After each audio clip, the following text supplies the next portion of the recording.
Just a quick disclaimer, this will be a longer video, so make sure you guys grab your snacks, popcorn, leftover barbecue from the 4th of July, whatever it may be. Make sure you guys grab it and let's get this video started. Hey, what's going on, everybody? This is Tyrone back with Tech Life. This article here from Verizon's News Center, I'll leave a link to it in the description for those of you who may have not been aware or seen this article or know that Verizon is changing and doing a refresh and rebrand. I'll leave a link to it in the description so you guys may check it out.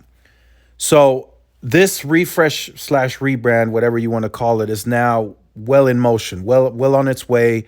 Stores are going to start seeing new signage, new fonts, new colors. Store reps are going to have different uniform now. And this is now what Verizon is going to look like moving forward. Now, does that put Verizon in a better position or in a good position, right? And I want to compare that to T-Mobile briefly. And the reason I want to do that is because we see the moves that T-Mobile's making. And it's not, in many cases, it's not for the better, but it's for the better of the shareholders. So Verizon, the reason I want to compare, because Verizon is already positioned where T-Mobile is trying to get to. That's the difference. That's why some people are a little upset, because now, okay, are they really going to move like Verizon? And that answer more than likely is yes. Are they still going to try to be different and differentiate themselves somewhat? Of course. And T-Mobile did acknowledge that at some conferences and at some quarterly earnings. They said, we have to move this way because we're doing dividends, we're doing buybacks, we're doing all this other stuff. So we have to move in a direction of better margins, higher free cash flow, but we are still working day and night with the teams to try and figure out how to differentiate ourselves. So that's when they rebranded or refreshed, you will, like T-Mobile Tuesdays, right? And they kind of came out with Magenta Status. And that's more, I feel like that's more of a refresh, what T-Mobile did with T-Mobile Tuesdays and kind of moving that to Magenta Status, right? You refresh and then you push new marketing and you make it feel new and exciting, right? So that's why I feel like Verizon's is more like a rebrand, because it's store signage, it's new colors, it's new fonts. You know, I was told there was an update to the app, the My Verizon app, that's now better and smoother, and it has the new logo. So that's more of a rebrand, in my opinion. What T-Mobile did with Magenta Status and T-Life, that's more of a refresh. But I still feel that T-Mobile is heading in a Verizon direction. You can see it with the moves, right? Price increases, doing that, adding fees. Right now they're getting into fiber in a bigger way. So that's the interesting part on comparing the two. So Verizon really doesn't have to worry about that anymore because they're already positioned that way. They're already perceived to be the most expensive. In many cases, they are the most expensive. They steady raise rates on legacy existing customers. They're trying to move them on to the newer plans. That's the work that Verizon has been doing for a very long time. And now T-Mobile is coming around and they're doing that same thing, because T-Mobile also wants to strive for higher margins and even more free cash flow in the future. And the only way to do that is to kind of move in a way of Verizon. Or as some of you are saying, T-Mobile is now going from the uncarrier to the carrier. And that's happening. And maybe in some ways that's already been accelerated at T-Mobile, and maybe we get a couple of more negative moves this year, because anything that T-Mobile does evolving around price and increase and anything else it's going to be a negative for them. There is no positive spin in the public eye on any of this, especially the average consumer, where T-Mobile has been perceived for like 10 years now to be the leader in value on price. And that, of course, is no longer the case anymore. Yes, you can still get free lines, but the price now that you pay is more expensive than anything you paid, say, 10 years ago. So that puts Verizon in a good position. And this is not a hype video. It puts Verizon in a good position because now it gives them ammunition to maybe raise pricing more. Like, hey, T-Mobile's raising price, let's raise our prices. Let's build more aggressively. So then when the customer comes to us and they pay a little more, right, $20, $30, because they're now closer in price than ever before, let's make sure that they do get that better experience and the more premium network that we're advertising. And that's what Verizon, I feel like, should be pushing. And that's what I think where they made that mistake on this rebrand and refresh. I think it's some of the ads, like the stuff that they filmed, like this video, this Verizon Now film.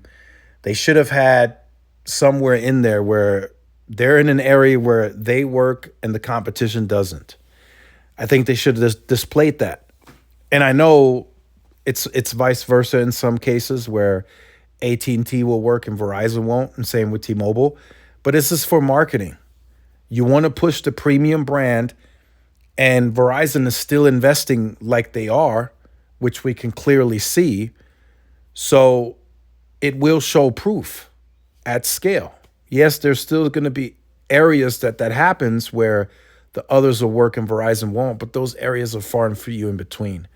If you reverse roles, you will find more issues on T-Mobile and AT&T than you will on Verizon. And crowdsourced maps are backing that up.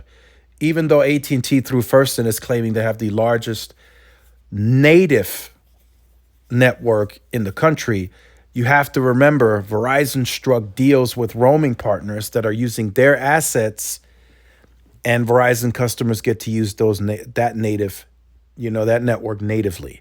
Now, Verizon can't claim that as native coverage, so that's kind of where the difference, comes into play. But I'm still quite confident, especially with the recent articles that we've seen on FirstNet, that Verizon still has the larger overall footprint in the United States. So this will really, I think, put Verizon in a good position. It's not that huge of a difference anymore between Verizon and T-Mobile, and even AT&T.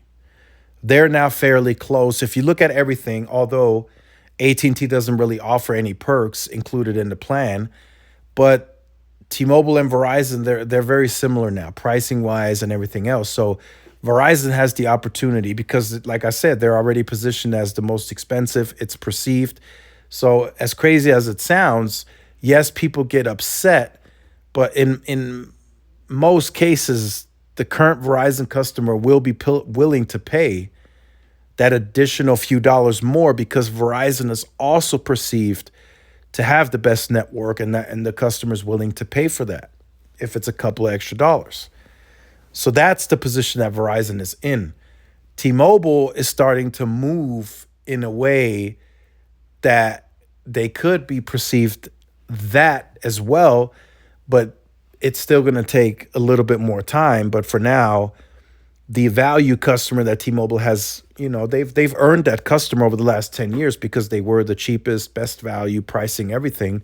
That customer is now the most probably upset that they've been in this entire uncarrier run that T-Mobile has had, because now T-Mobile is this new company. They're doing, they got buybacks approved by the board. They got the dividend approved by the board, and that will increase annually. So now T-Mobile is stuck, right? They have to pay that. Now they're branching off into fiber, which is another business that they have to entertain. So now, they're moving in a very Verizon-like way. And Verizon, they should sit back and say, look, this is good for us. Yes, we're not organically growing, but let's see what this refresh can do. And maybe we can throw in like, yes, look at T-Mobile, but look at us. We're still the better network. We are investing. And if we really broke it down, if that was really broken down somewhere, if we had those numbers, and I speak with people behind the scenes all the time, I would very, very, very confidently say that Verizon spends the most amount of capital on wireless directly than any other network. AT&T is, I know for a fact, is just split up too much on fiber, and they're investing a lot heavier on fiber than they are on wireless. I won't reveal any numbers or statistics, but trust me on that. They are investing more on fiber than wireless by far. Verizon, even though they dropped capex, they went right, they came down from the 21 billion levels. Now they're back at 17 and a half.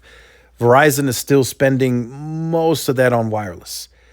And the reason Joe Russo recently said, he's in charge of the network, that we're not slowing. Yes, our capex is coming down, but we're not slowing down because, again, the accelerated C-band build is mostly done. So you don't have to spend that extra capital anymore. The one fiber build is starting to slow down because you've deployed it across like 52% of your footprint. You're comfortable with that footprint, so now that spend comes down.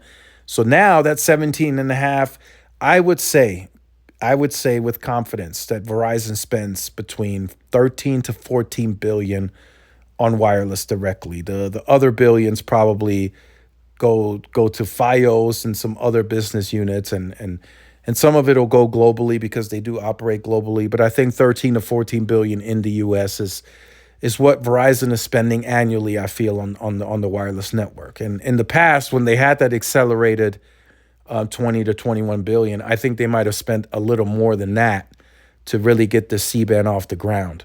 So that's the position that Verizon is in, right? 13, 14 billion annually. That's about what, 4 to 5 billion more than what T-Mobile is spending. And AT&T is probably spending, I would say, just a little bit less than T-Mobile on wireless capital, because AT&T has far bigger business units, right? They operate 75% of their own fiber link to the cell. So that's like almost 25% more than what Verizon is running. And then AT&T also runs a native and actually owned fiber to the home link at a much broader scale than Verizon too. So that's something you got to take into consideration. Both require different, right? If you're trenching fiber to the cell, that's its own fiber strand, right? Same with the C-RAN. They're not going to use the fiber that they're deploying to the home.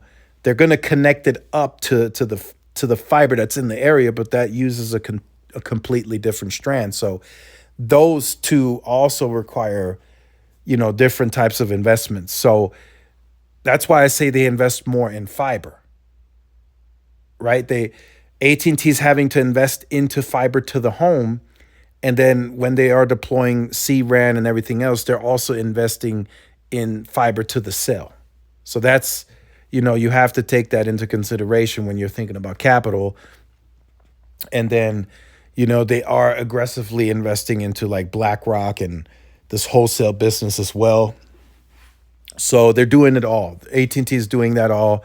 So I think T-Mobile is spending, I would say, $1 billion, maybe $2 billion more on just wireless versus AT&T. But you could make the argument that additional money that AT&T is spending on fiber directly, that business, pushing fiber to the cell is a bonus for wireless as well. You could make that argument. So I feel, as it comes to competing and everything, I think Verizon spends the absolute most amount of money on this wireless network, and it'll come to fruition eventually, right? C-band is scaling. They still have so many moving parts that we haven't even discussed. I mean, T-Mobile has been deploying, if we're being honest, right? T-Mobile has been deploying 600 megahertz on LTE and 5G since 2017. Late 2017 is when they started. Because for those of you who remember, the 600 megahertz got cleared in phases. So they had phase one. They were granted the license in 2017. They started deploying phase one late 2017. So 2018, right? A little bit in 2017, but it really got started in 2018, 2019, 2021, 22, 23, 24. I mean, next year, T-Mobile will have deployed a 5G layer for 8 years. Just think about that. The mid-band piece, they started 2 years ahead of Verizon, roughly. The low-band piece, I mean, they have an 8-year head start now. So the fact that they have the availability lead, I mean, it should be it shouldn't be any other way. If you have an 8-year head start. So just imagine how many more years it could take Verizon to really scale that 5G footprint if T-Mobile has been deploying it for around 8 years. So think about the SA, the voice over NR, everything else, right? It's going to take Verizon time. We just have to give them time. But the LTE network that they've built is still robust. They've added a CBRS onto that footprint. They've deployed some CRAN in my area that are LTE only today, right? They do have CBRS, but they don't have C-band or anything yet. So they're still helping, help utilization on LTE as well, bring that down with some densification deployments. But Verizon, I think, is in a good position. I know some will say it's all hype and they can't see that, but I think eventually it will show proof, the higher investment. They just need more time. I mean, T-Mobile has an 8-year head start that they've invested into 5G since 2017, where Verizon was putting capital into millimeter wave, and it just shows. And then the 2-year head start on mid-band also didn't help Verizon. I'd say confidently they're closing that mid-band gap very quickly, but the other moving parts, like a low-band layer on 5G, that's going to take Verizon a few more years to really show scale on the low-band layer. So let me know your thoughts. Let me know if you think Verizon's in a good position as T-Mobile is really trying to reposition themselves into this bigger, better player.